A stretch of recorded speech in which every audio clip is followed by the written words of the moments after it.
Il avait deux questions, un garçon. Ah oui, il a une autre question. C'est juste pour savoir, parce que vu que la Sainte High School, c'est en 3 ans, je crois. Et Non, on n'a pas précisé. Hein. Ah d'accord. Dans le tome 1, on voit des élèves de 3e année, mais on ne dit pas si c'est la dernière année. Tu lis trop Harry Potter? Non, mais on voit pas de 4e année, c'est pour ça. Donc je me pose des questions sur. Vous n'avez pas envisagé de fin encore, ça a une longue vie encore. Ouais, voilà. Et puis c'est vrai que quand il parlait d'Harry Potter, on est fan, donc bon, d'ici qu'il y ait 7 ans comme dans Harry Potter, pourquoi pas. Mais bon, on n'a pas défini, plus sérieusement. Puis Héros, ça s'apprend pas en 3 ans. Bonjour.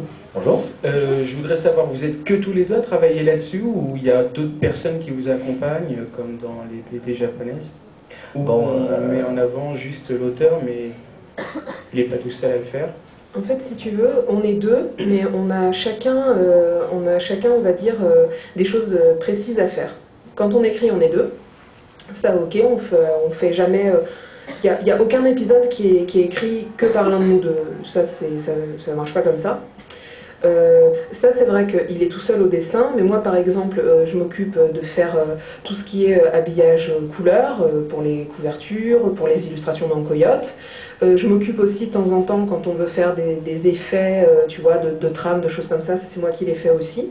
Et ça nous permet chacun, comment dire, d'avoir un but. Mais du coup, on va dire sorti de ce qu'on peut appeler l'équipe éditoriale qui est là pour nous aider, on est deux personnes à travailler. Tout ce qui est dessin, je fais tout seul. Voilà. Et vous mettez combien de temps pour faire un chapitre? Ça dépend du niveau du coup de bourre, c'est toujours pareil, parce que quand on reçoit un coup de fil du rédac chef qui dit « Ah, le bouclage c'était hier », forcément on se dépêche, parce que nous on avait prévu un bouclage dans 10 jours, voilà. Non, sinon, quand j'ai un rythme tranquille, je fais une page par jour. Voilà, crayonné et ancré. C'est le rythme. Donc pour un épisode de 16 pages, ça fait 16 jours. Waouh. J'étais bluffé. Ah ouais, bluffé. J'étais là en train de côté avec mes doigts et j'en avais pas assez.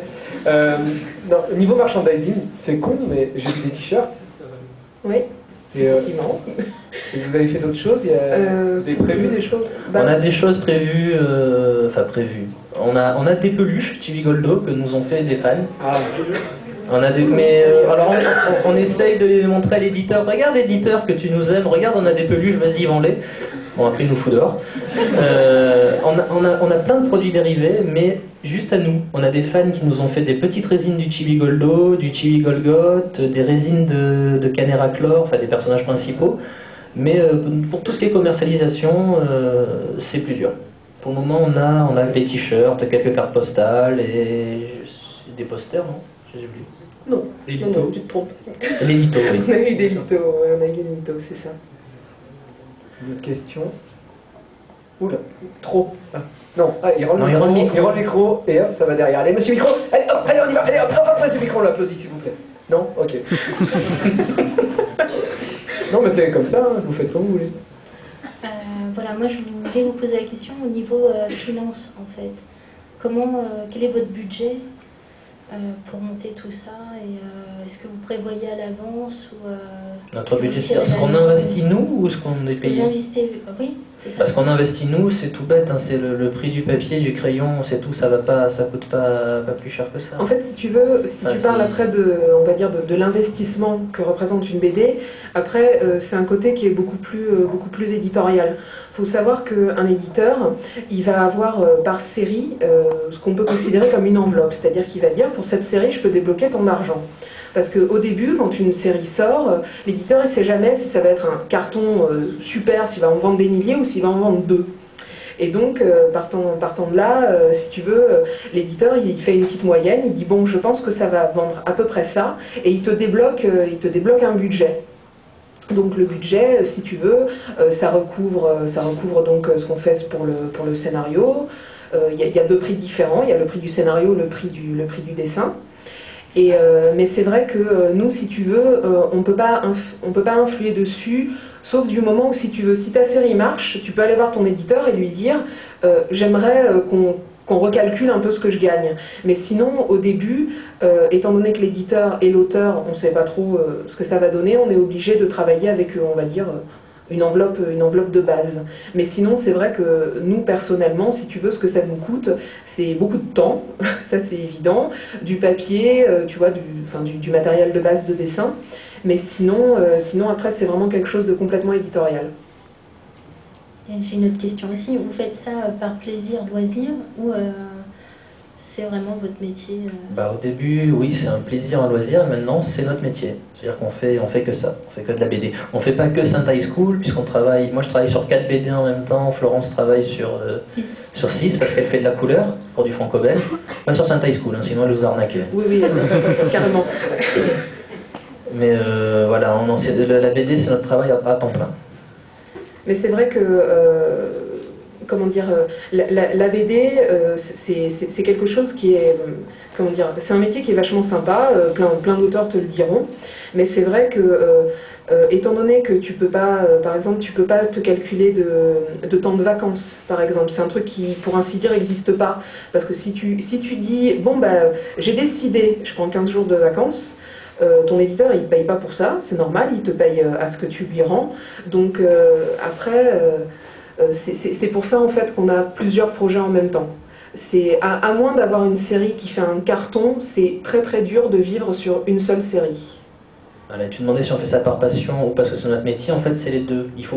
Bêtement, il ne faut pas que la passion quitte le truc. Si le matin tu te lèves en te disant « Oh, faut que je dessine ça, ça me gonfle », il faut arrêter. Parce que de toute façon, c'est un métier, moi j'estime on ne peut pas tricher. Si ce que tu dessines ça te gonfle, ça va se voir. Le lecteur il va dire ah il s'est forcé en dessinant ça et tout. Donc bon, moi honnêtement je continue de faire Saint High School parce que ça me fait rire, ça me fait triper et ça me plaît de le dessiner. Sinon j'aurais arrêté depuis longtemps. Et puis il faut voir aussi que la passion t'en as besoin tout simplement, parce que quand tu travailles, quand tu fais de la BD, tu vas te lever, si tu veux, tu fais ta journée normale, et au lieu d'avoir une obligation, par exemple celle que tu peux avoir quand tu vas aller en cours, ou celle que tu peux avoir quand tu vas aller au boulot, là tu l'as pas. Tu vas te lever, tu vas te faire ton café, puis tu vas te dire, bon, maintenant c'est le moment du travail. Et il faut avoir quand même la volonté de se dire, non, je ne vais pas partir dans tous les sens parce que j'ai ça à faire. Et ça, c'est vrai que, honnêtement, si tu n'es pas passionné, ça va vraiment t'énerver, quoi. Tu vas dire, mais mes journées, j'ai envie d'en faire autre chose, etc. Faut vraiment avoir une envie, quoi. Étant donné que tu es tout seul devant ton papier, tu es ta seule motivation. Parce qu'on en connaît des auteurs, ils doivent dessiner, et qu'est-ce qu'ils font? Ils jouent à la PlayStation. Bravo. Et j'en connais, hein, je dis des noms. Mais bon, je dirais rien. C'est dur d'avoir quand même sur commande des idées en se levant et disant bah, allez, il faut que je sois drôle, allez hop. Oui, c'est dur parce que de temps en temps on nous a demandé ah là là, quand vous faites Sentai vous devez bien rigoler. Oui, on s'engueule aussi comme c'est pas permis parce que c'est comment dire, c'est quand même un travail quoi. Donc il faut essayer par exemple quand on trouve un gag de faire quelque chose qui soit pas trop obscur pour commencer, pour que tout le monde le comprenne bien. Et puis ça passe, on va dire, par des lectures, des relectures, etc. Voir est-ce que ça m'a pas fait rire parce que là, voilà, ça allait bien à peu près, est-ce que ça me fera rire même un jour où je ferai la gueule, quoi. Donc c'est un petit peu ce principe-là, mais c'est vrai que c'est pas évident le principe d'être sur commande. Ouais. C'est vrai que ce soit sur Sentai ou sur d'autres trucs, on nous appelle, des fois on fait des dessins pour des magazines. Et on nous dit, bon, il nous faut un dessin sur tel sujet pour demain. Et c'est vrai que là, c'est dur, il faut trouver la petite bêtise qui fera marrer tout le monde. Je pense, par exemple, on travaille pour série TV Mag, où chaque fois ils nous appellent, ils disent, il faut que vous fassiez un dessin sur telle série pour demain. Donc des fois on n'a pas vu la série, ça m'est arrivé, j'ai dû inventer des trucs. Et bon, c'est passé. Mais là pour rien. Tu fais un jeu de mots avec le titre, quoi, un truc comme ça, quoi. Même pas, ou l'impression j'ai de la série aussi, j'ai vu juste 2 épisodes, voilà, des trucs comme ça. D'accord. Mais c'est